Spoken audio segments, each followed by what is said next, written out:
Hello, Ross Laurie. Hello, Richard. Thanks for having me on. Oh, it's great to see you. And your exhibition is Dry at Walcha at King Street Gallery on William in Sydney. Um, for those who may not know quite where you are, where is Walcha and what is the country around you like? Walcha's halfway between Sydney and Brisbane. It's on the mountain, so it's over 1,000 metres. It snows. Mostly every winter we get a couple of snowfalls. And it is east of Tamworth, which is much hotter than us. And the country, it varies a fair bit, but mostly undulating, mountain country, lots of timber. Is it Very pretty? pretty. Would you describe it as pretty tough country? Is it sometimes harsh country? And is it country that Well, you? agriculturally, it depends what the soil's like. There's some very good soil in the district, and that's very productive country. But it's historically not farming country. It's mostly grazing country, mostly sheep and cattle. Mm. Um, it has been tough because we've been in a drought, and it's now incredibly green. So after the January rain, it's turned around very quickly and looks staggeringly phenomenal. Most people haven't got any stock to stick on it, well, I think that there's everything in it that I'm sort of interested in pictorially, so it suits my purposes. And of course, the exhibition title, as we've just said, is Dry at Walcha.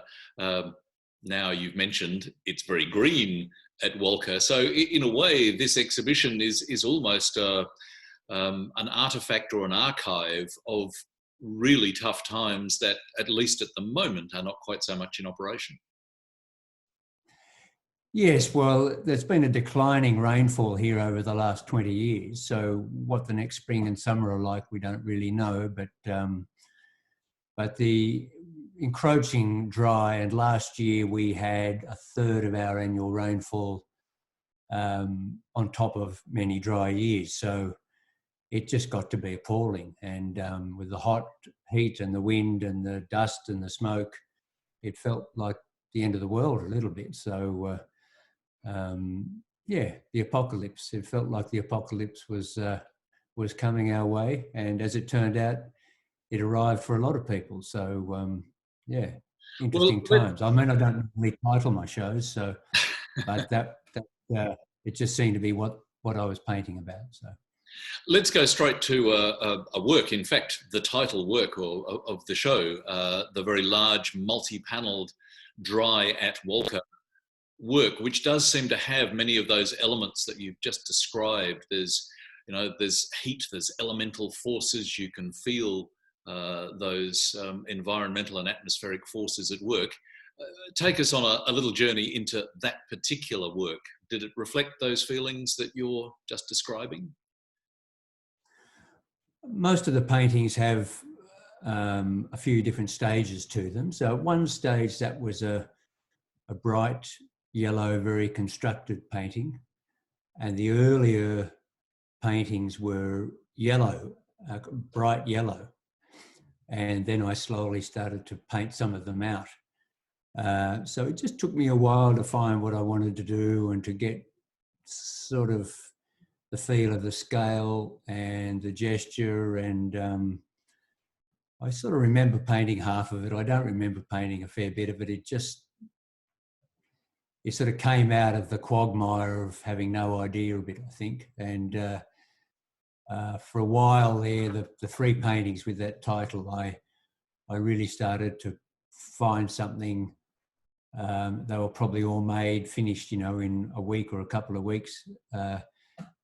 It just seemed to land right on the right sort of point of what I was either trying to say, or I was saying something that seemed to hit the mark for me anyway. Yes, and as you were saying, it sounded very interestingly as though perhaps different colour iterations mean something to you. You were referring to those yellow paintings, and there are a number of works in this exhibition that are very strongly yellow, but I think you used the word constructive, as though that yellow was an indicator of some positive feeling, and then this has shifted as the environment at that time demanded that you see it in a slightly different way. Is that right? Yeah, well, it's sort of hard to come back from the studio where everything's dead. Trees were dying and, the colour's gone out of the world, really. To then start putting all this colour over pictures, it just became intolerable. So I just painted it out, and I ended up with these earthy coloured paintings, which I quite like using earth colours anyway, and I use them in with other colours. But it seemed to just speak of a more honest engagement, I think. That's all I can say, really. Looking at another series of works which have quite a range of colours, sometimes actually quite a range within the individual works, and that's the long travelling dry series. What was going on there when you were absorbing information for those works, and why is there so much change and variety in them? Well, they're made out of gouache, so it's a different medium than oil paint, obviously.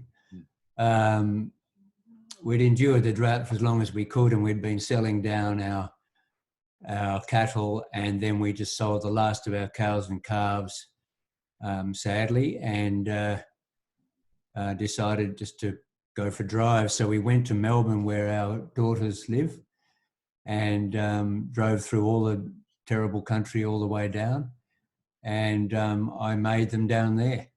So I think being unplugged from here was a good thing. So I wasn't sort of immersed in it every day, but I was able to find things and maybe just be able to play a little bit more without it staring me in the face the whole time. So I think that was quite interesting, because it threw up different opportunities and possibilities. I was also, starting to work on longer things, so I had longer paper. But again, none of them finished the way they started. They all went through a lot of reworkings to arrive at a point. Give us a little bit of a sense of how. Give us a little bit of a sense of how that happens for you, arriving at that point, going through the processes, the growth, the evolution in particular works. How does that feel for you as you're doing it? And I know it's a very tough question for any artist, but how do you decide when to stop? Well, the scariest thing that can happen is it looks okay after an hour, because that you're almost tempted to stop there. But you shouldn't spend longer priming and stretching than you should painting, in my view. So I want to have some kind of experience that is probably one I can't tell you what that is, because I don't know until I get there. I want something to happen, and too short a time, nothing's happened. But I generally get work to a level and I think, I think that's working. It's looking okay. I'm pretty happy with that. And then I might make some other paintings that get to a different kind of level that make that painting look unresolved or boring or whatever. And so I rework it. So the gouaches especially, I'm picking up and putting down, and something will happen in one and I think, that's taken off a bit.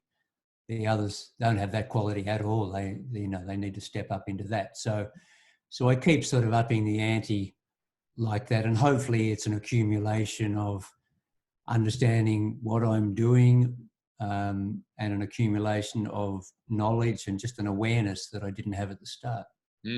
You were talking before. Plan.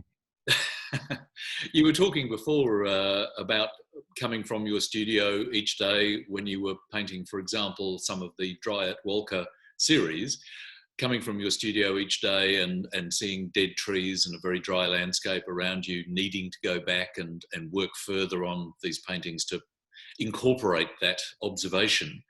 That might sound quite bleak in some ways, but there is there seems to be a terrible beauty in the works that result. Is that how it feels to you? Do you have a sense of actually enjoying aesthetically the works that you produce? Well, I don't think beauty is a bad thing, and I think the subject isn't what determines beauty or not. If something has some power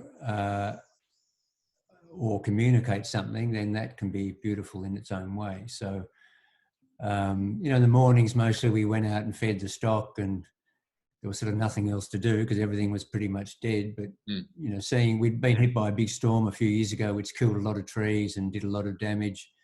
Our biggest trees, where we used to often see eagles in, had blown over. Other trees were dying around them. And, I mean, it was overwhelming. So to be able to be in a studio with a different sort of paradigm and set of rules and set of ambitions was a real relief. So despite the tug of the nature of the physical world at the time, to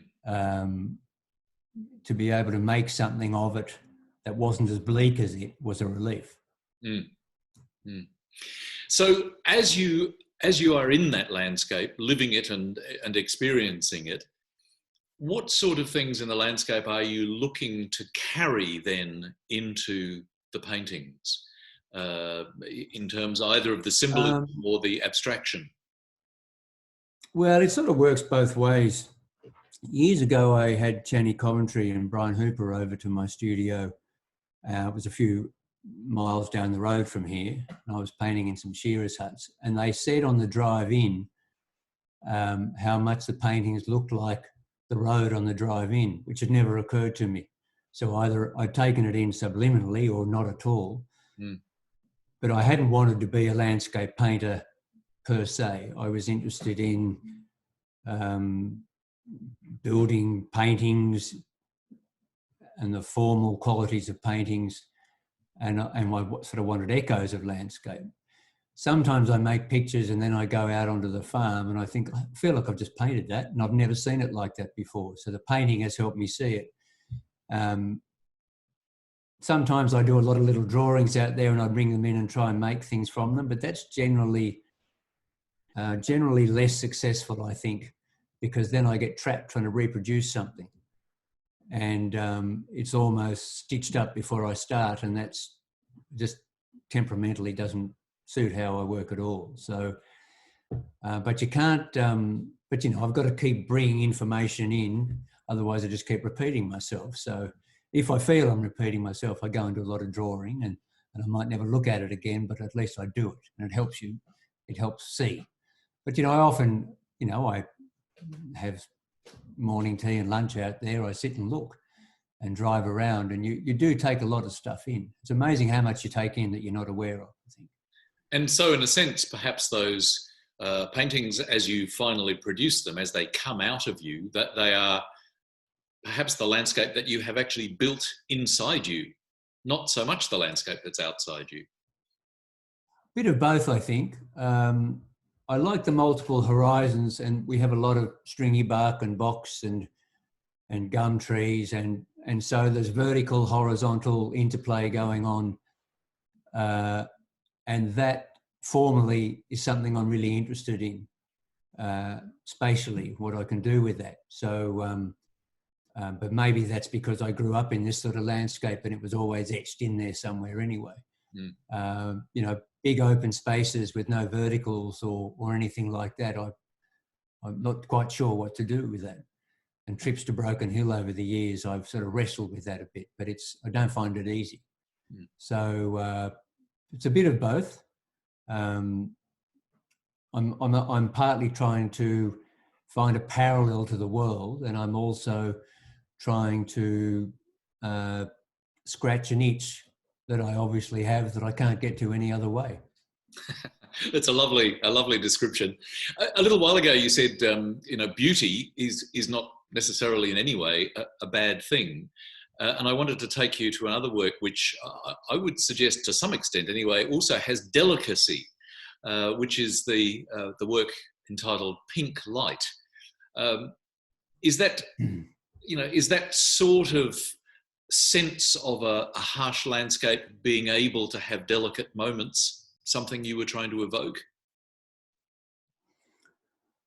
I was certainly trying to get rid of a lot of the colour. I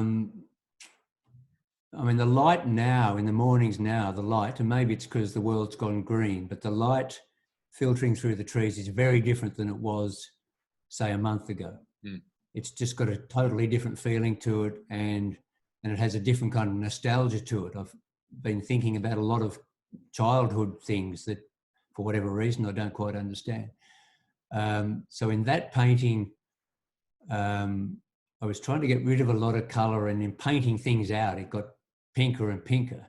And the pink light sort of suited the nature of the world a bit. And but all I know is that the picture, I couldn't get the picture to work, and I couldn't quite figure out what it was I was trying to do balance-wise. Maybe it was a bit too balanced, and I painted a fair bit of it out, and a couple of marks later, it worked. I just had a painting there. Mm. So, but maybe it seems to have for me, and naturally I'm biased, but it has a beauty, its own beauty that I think I probably rarely achieved in paintings, in that particular picture. Something to do with the light and spatial thing, I think. It does seem to have a very finely balanced quality. It's interesting to hear you talking about, this process of how much goes on and how, as you apply paint, your perception of the work shifts and changes. What would you describe as your relationship with paint? How do you feel about paint itself? Because your works are so vigorously painterly. I think they're vigorous because, I like paintings like that. But that doesn't mean you end up painting like that. I like paintings that are the opposite of that as well. And I know I can't paint like that. I'm quite impatient. But if I slow down too much, I start watching myself paint. And that's when I'm definitely at my worst. Because I start thinking, gee, that was a nice stroke. And, oh, look at that. And, so I try and paint faster than I can, maybe a bit faster than I can think.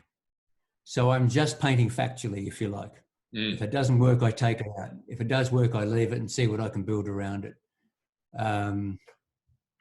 Also, working faster means that you tend to lose things a fair bit, but you also find things. So there is an element of chance in there, and that I would say that's a big part of how a lot of the paintings arrive, is through just trial and error, just taking a risk and seeing what happens.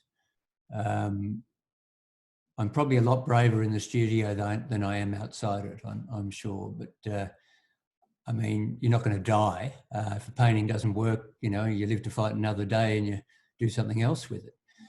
But it's also a process of elimination. You try things, and as they either don't work or you go, no, it doesn't feel right, you're narrowing down that sort of space that you can work in. And that means that you're developing a different kind of focus, and you develop a clearer idea of either what you don't want or what you do want. But you only end up with what you can tolerate.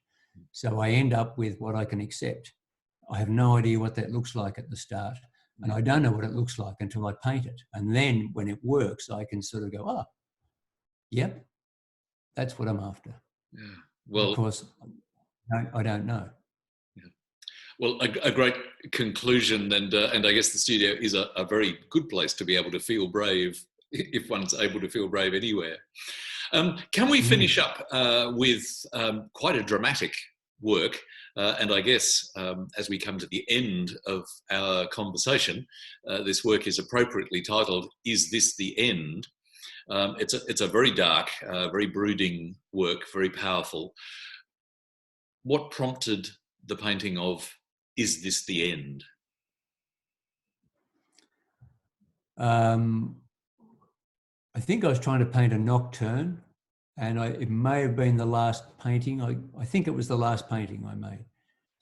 And we'd had a couple of pretty solid, hot, windy, incredibly dusty days. There'd been little mini dust storms all over the district, and anyone you saw was, no one was travelling that well, really. It was pretty desperate. It got a lot worse too, but I was trying to paint some sort of nocturne, and eventually it ended up being a sort of, well, like a kind of a nocturne tree sort of picture, but I did feel like I was finding a way of painting some kind of hell, and as much as one can make a contribution to that. And I haven't painted many pictures like that, many dark paintings like that, really. But I think it was a question on everyone's lips: is this how it now is? Because we'd been in a long period of reduced rainfall. The country was just looked like it was dying. Everyone's trees were dying. You could hear trees falling over, and no one could see a way out. And it felt, before the corona pandemic, people were talking a lot about the planet, and especially farmers, because they were experiencing the worst of a changing climate. And of course, nothing compared to what others went through later on. But it was very worrying. And in fact, I think we felt pretty nervous, and a lot of people seemed to be like that. They were scared. It was feeling dangerous, and we're wondering if this was the end of the world as we knew it. So well, a nod to that. A very important question, and a very powerful message. Ross Laurie, thank you so much for sharing your exhibition with us today. Well, thank you very much, Richard Morecroft, and thank you for your questions.